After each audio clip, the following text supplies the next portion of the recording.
Good evening everyone, this is Rajesh Shariyar and welcome to my YouTube channel that is the Rankers Academy।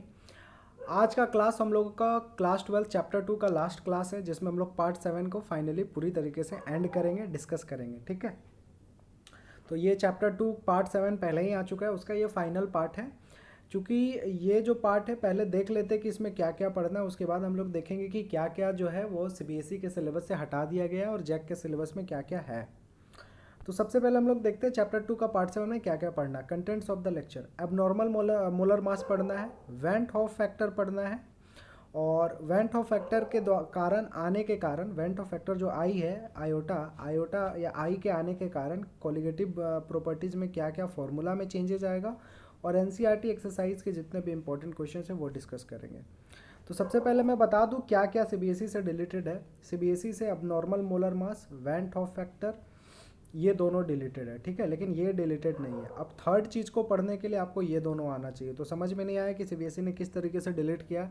जब आप ऐसा दो चीज़ को delete कर रहे हो जिसका यूज़ करके हम तीसरा चीज़ को सिलेबस में डाल रहे हैं, ये कोई बुद्धिमानी वाली बात तो होती नहीं है। क्योंकि अगर ये दो चीज़ आपको नहीं आ रहा तो ये तीसरा चीज़ भी नहीं आएगा। तो चलो, जैक बोर्ड को सारा पढ़ना है ना, क्योंकि इससे ज़्यादा वो एमसीक्यू पूछते हैं या 1 या 2 मार्क का क्वेश्चन पूछते हैं। ये जो चैप्टर 2 का पार्ट 7 में डिस्कस्ड है। अब नॉर्मल मोलर मास किसको बोलते हैं? देखो, नॉर्मल का मतलब होता है नॉर्मल मोलर मास जो 1 मोल में होता है। अब नॉर्मल का मतलब क्या होता है कि अगर उससे बढ़ गया या अगर उससे घट गया तो उसको अब नॉर्मल मोलर मास कहेंगे। सबसे पहले हम लोग देखते हैं एसोसिएशन में क्या होता है। एसोसिएशन का मतलब होता है ऐड होना या जुड़ जाना, जुड़ना। ठीक है, ऐड होना। और डिसोसिएशन का मतलब क्या होता है? टूट जाना। ठीक है, ब्रेक कर जाना। तो जब दो मॉलिक्यूल्स एक दूसरे से कंबाइन करके एक बना लेता है, मतलब मान लो A प्लस ए कंबाइन करके बना लिया 2A, तो पहले ये दो अलग अलग था, अब ये मिल करके एक बन गया, तो इसको हम लोग एसोसिएशन कहते हैं। ठीक है, डिसोसिएशन किसको कहते हैं? ए बी था, इसको पानी में डाला तो A प्लस और B माइनस, दो में टूट गया ना, एक और एक दो, पहले कितना था? एक ही था, तो इसको हम लोग डिसोसिएशन कहते हैं। तो जब भी दो मॉलिक्यूल्स कंबाइन करके एक बनता है उसको एसोसिएशन, जब भी एक, दो या दो से अधिक एटम या मॉलिक्यूल्स में टूटता है उसको डिसोसिएशन कहते हैं। जैसे डिसोसिएशन का एग्जांपल जितने भी आयनिक कंपाउंड है, NaCl, KCl है ना, ये सारा, जैसे KCl है तो KCl को जब पानी में तोड़ोगे तो K प्लस और Cl माइनस देगा। NaCl को जब तोड़ोगे तो Na प्लस और Cl माइनस देगा। सर ये तो 1 1 वाला है, चलो एक दो अलग बताओ। हाँ, जैसे मान लो MgCl2 है तो MgCl2 को जब तोड़ोगे तो देखो Mg देगा, फिर बैलेंस करना, देखो Cl माइनस भी देगा। बैलेंस करने के लिए क्या, देखो Cl2 है तो 2 आगे लगा दो, बैलेंस करने के लिए ऐसा किया गया। ठीक है, मतलब इसमें 3 मिलेगा, एक Mg और 2 Cl माइनस। सर और कुछ एग्जांपल बताइए। जैसे AlCl3 है तो सबसे पहले एल्युमिनियम 3 प्लस तो देगा ही देगा, प्लस Cl माइनस देगा। एल्युमिनियम का एक ही है तो यहाँ भी एक है, क्लोरीन यहाँ 3 है तो यहाँ 3 Cl माइनस। मतलब टोटल एटम्स कितने बन गए? एक इसके और 3 इसके, 4 इसके, है ना। तो इसको एसोसिएशन और डिसोसिएशन कहते हैं। ज़्यादा दिमाग लगाने वाली बात नहीं है। जब टूट जाए तो हम लोग उसको डिसोसिएशन कहते हैं, जब जुड़ जाए तो उसको हम लोग एसोसिएशन कहते हैं, है ना। अब आता है कि सर वेंट ऑफ फैक्टर किसको बोलते हैं? वेंट ऑफ फैक्टर किसको बोलते हैं? तो देखो सर समझा देता हूँ वेंट ऑफ फैक्टर होता क्या है। हम्म हम्म तो वाइट पेज ले लो, ये रहा want of factor. Went of factor को हम लोग आई से डिनोट करते हैं। किससे डिनोट करते हैं? आई यानी आयोटा वाला से। ठीक है, वेंट ऑफ फैक्टर का मतलब होता है कि अगर किसी भी चीज़ का एबनॉर्मल मोलर मास, एबनॉर्मल मतलब बढ़ या घट करके जो मोलर मास आता है, अगर हम उसको डिवाइड कर दे नॉर्मल मोलर मास से, ठीक है, एबनॉर्मल मोलर मास को अगर अपन डिवाइड कर दे नॉर्मल मोलर मास से, तो जो चीज़ आएगा उसी को हम लोग क्या बोलते हैं? आयोटा बोलते हैं। तो आयोटा का सारा डेफिनेशन देख लेते हैं।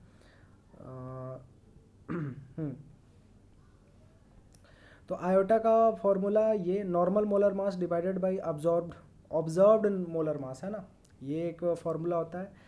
दूसरा होता है observed colligative properties minus normal colligative properties. Observed colligative property मतलब नॉर्मली कितना होता लेकिन आयोटा के कारण कितना हुआ। आयोटा मतलब एसोसिएशन और डिसोसिएशन। अगर तुमको ये तीनों चीज़ याद नहीं करना है तो फालतू चीज़ें कभी भी ये पूछा नहीं जाएगा, है ना। तुमको जो पूछा जाएगा वो बता देता हूँ। जैसे मान लो KCl है तो KCl आयोनिक कंपाउंड है, पानी में जैसे डाल दिया तो ये क्या बन गया? K प्लस और Cl माइनस बन गया। तो इसका आयोटा का वैल्यू देखो, पहले कितना था, एक था, अब कितना में टूट गया, एक और एक दो, तो इसका आयोटा का वैल्यू 2 हो जाएगा। ये पूछा जा सकता है ना, what is the went of factor for NaCl। चलो FeCl3 का निकालते हैं। मान लो अगर FeCl3 का निकालेंगे तो Fe देगा और Cl माइनस देगा, है ना। Fe तो 3 प्लस देता है, बैलेंस करते हैं। Fe एक है, Fe एक है, Cl3 है, तो यहाँ 3 लगा दिया, तो इसका आयोटा का वैल्यू कितना हो गया, कितना एटम बना, ये एक एटम दिख रहा है, कुछ नहीं तो आगे 1 है, इसके आगे कितना है 3, तो 1 + 3 4 हो जाएगा FeCl3 के लिए, ठीक है। चलो मान लो तुमको M2O, कोई M मेटल है और O ऑक्सीजन है, तो इसको जब तोड़ेंगे तो M + O में टूटेगा। M कितना है, 2 है, तो 2 आगे लगा दो। O कितना है, 1 है, तो 1 आगे, 2 और 1 3 है, तो इसका वैल्यू 3 हो जाएगा, आयोटा वैल्यू 3 हो जाएगा। FeCN6 को तोड़ेंगे तो Fe और Cn में टूटेगा और Cn 6 बनेगा, तो 6 और 1 7 हो जाएगा, ठीक है। अगर K3FeCN6 का निकालना तो ये सब आपके सिलेबस में है नहीं, बस आपको याद रखना है। ज़्यादा से ज़्यादा जैक बोर्ड वाले आपके में आता है, ठीक है। 1 मार्कर में 2-3 साल आया हुआ है, 2016, 2013, 2018 में आया हुआ है। आपको क्या पूछ रखा था, आपको पूछ रखा था NaCl का कितना है, तो लल्लू क्वेश्चन है, एक Na और एक Cl माइनस में टूट जाएगा, तो और एक 2, है ना। अगर आपको ज़्यादा हार्ड करेगा तो AlCl3 देगा और MgCl2 देगा, तो इसका कितना आएगा, Al 1 है तो 1 और क्लोरीन 3 है तो 3 और 1 4, Mg 1 है तो 1, क्लोरीन 2 है तो 2 और 1 3, है ना। आयोटा का मतलब वेंट ऑफ फैक्टर होता है। बस एक कोई भी इस तीनों में से फॉर्मूला याद कर लो, normal molar mass divided by observed molar mass या observed colligative property by normal colligative property. निकालते कैसे, निकालते ऐसे है, कोई भी फॉर्मूला का इस तरीके से आयोटा निकाला जाता है, ठीक है। अच्छा, अगर कोई भी चीज़ ऐड हो जाएगा, एसोसिएशन हो जाएगा, तो उसका आयोटा का वैल्यू 1 से कम होता है। और कोई भी चीज़ अगर डिसोसिएट हो जाता, सर कम कैसे हो जाता, देखो मान लो ना कि मेरे पास हाँ एसिटिक एसिड था, CH3COOH, 2 एसिटिक एसिड था, ठीक है, CH3COOH, यही एग्जाम्पल आपके NCERT में भी दिया हुआ। ये क्या हो गया, अब दोनों ऐड हो गया, एक ही में आ गया, जुड़ गया, CH3COOH का 2 इस तरीके से बन गया। तो पहले ये कितना था 2, अब कितना हो गया 1, है ना। पहले ये 2 अलग अलग चीज़ था, ये एक अलग था, ये एक अलग था, अब ये दोनों एक ही में मिल गया, है ना। तो इसको हम लोग, इसका आयोटा का वैल्यू 1 से कम आएगा, लगभग 0.5 आएगा, क्योंकि 2 से 1 आधा हो गया। अच्छा, तो याद रखना है कि जब भी कोई चीज़ एसोसिएट हो जाए, जुड़ जाए, तो वो पहले से कम हो जाएगा, तो उसका आयोटा का वैल्यू 1 से कम होगा। जब भी कोई चीज़ डिसोसिएट हो जाए, टूट जाए, जैसे अभी एग्जाम्पल बताए थे, NaCl को डालोगे तो टूट जाएगा, MgCl2 को डालोगे तो टूट जाएगा, तो इसका आयोटा का वैल्यू 2 आएगा, इसका 3 आएगा, तो आयोटा का वैल्यू हमेशा ग्रेटर देन 1 होता है, ये याद रखना। ये MCQ में पूछा गया है कि फॉर एसोसिएशन आयोटा का वैल्यू क्या होता है, ग्रेटर देन 1, और फॉर एसोसिएशन आयोटा का वैल्यू 1 से कम होता है, लेस देन 1, और फॉर डिसोसिएशन आयोटा का वैल्यू ग्रेटर देन 1 होता है ना। अच्छा, आप जैक बोर्ड वाले ये याद रख लो तुम, एक फॉर्मूला, CBSE का तो सिलेबस में ही नहीं है, ठीक है। तो ये फॉर्मूला याद रख लो, क्या बोलेगा, what is the relation between degree of dissociation and went of factor. Degree of dissociation को अल्फा से डिनोट करते हैं, वेंट ऑफ फैक्टर को I से डिनोट करते हैं, एंड मतलब नंबर ऑफ पार्टिकल होता है। तो क्या फॉर्मूला होता है, तो एक ही फॉर्मूला याद करो, सिर्फ ये वाला, अल्फा इज इक्वल टू होता है आयोटा -1/n-1, जहाँ पर I क्या वेंट ऑफ फैक्टर, n क्या नंबर ऑफ मॉलिक्यूल। सर निकाल के दिखा दो। मान लो AlCl3 का अपन अल्फा दे रखा है, मान लो 0.5, ठीक है। तो तुमसे पूछ रहा है कि इसका सॉरी इसका तुमको अल्फ़ा निकालना है ना। मान लो AlCl3 दे रखा है और इसका तुमको अल्फ़ा निकालना है, तो कैसे निकालेंगे, तो सबसे पहले हम लोग इसको तोड़ेंगे तो Al में मिलेगा और Cl3 ऐसे मिलेगा, एल्युमिनियम का 3 चार्ज होता है, Cl माइनस का, ऊपर वाला चार्ज से कोई मतलब नहीं है, ऐसे बैलेंस करने के लिए, है ना। तो आयोटा का वैल्यू कितना हो गया, पहले तो 1 इधर है और 3 इधर है, तो 1 और 3 4, I का वैल्यू 4। नंबर ऑफ मॉलिक्यूल्स का वैल्यू कितना हो गया, ठीक है। अब नंबर ऑफ मॉलिक्यूल्स का वैल्यू कितना होगा, तो ये हम लोग हमेशा देखते हैं किस तरीके से, ये हम लोग हमेशा देखते हैं ये वाला वैल्यू से, ठीक है।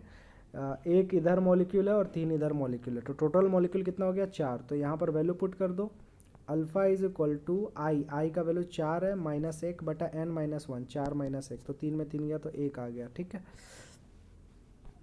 डिग्री ऑफ डिसोसिएशन का बस फॉर्मूला तुम लोग याद कर लो, और कोई नहीं, सिर्फ जैक बोर्ड के लिए, और कुछ नहीं।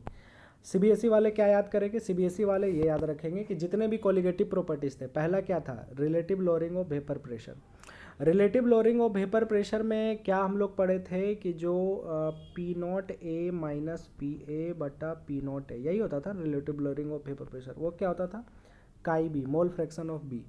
तो अब ठीक है, ये एक होता था। दूसरा क्या अपन पढ़ा था, delta T B, depression in boiling, elevation in boiling point.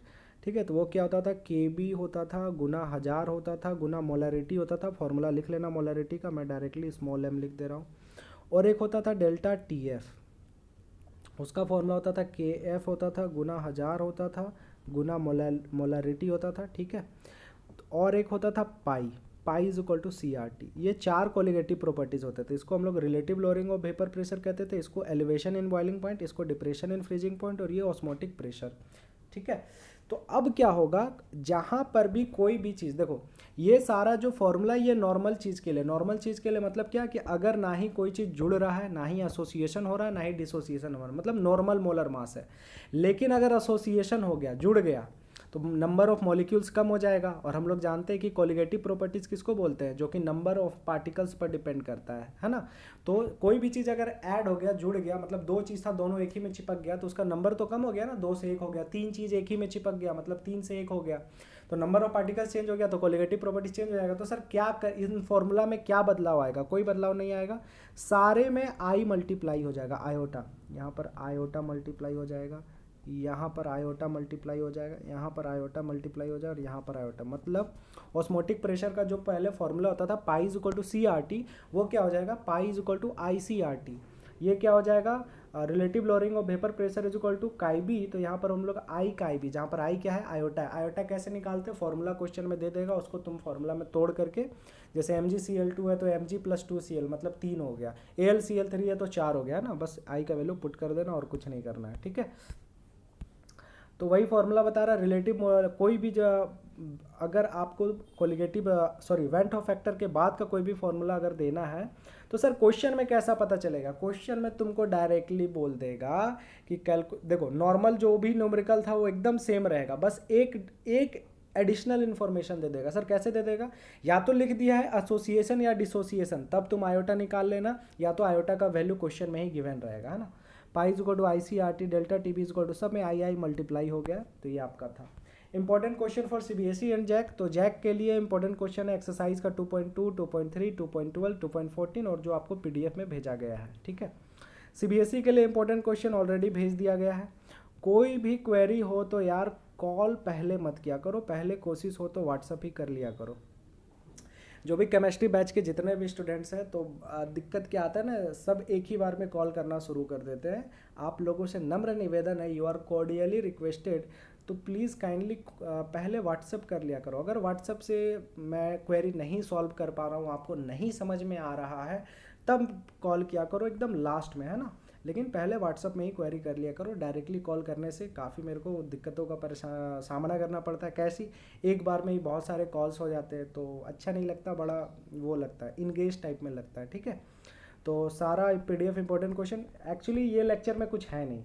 इस लेक्चर में ज़्यादा से ज़्यादा जो भी आएगा क्वेश्चन वो आ सकता है जैक बोर्ड के लिए, क्योंकि जैक बोर्ड का सिलेबस जनरली चेंज होता है नहीं।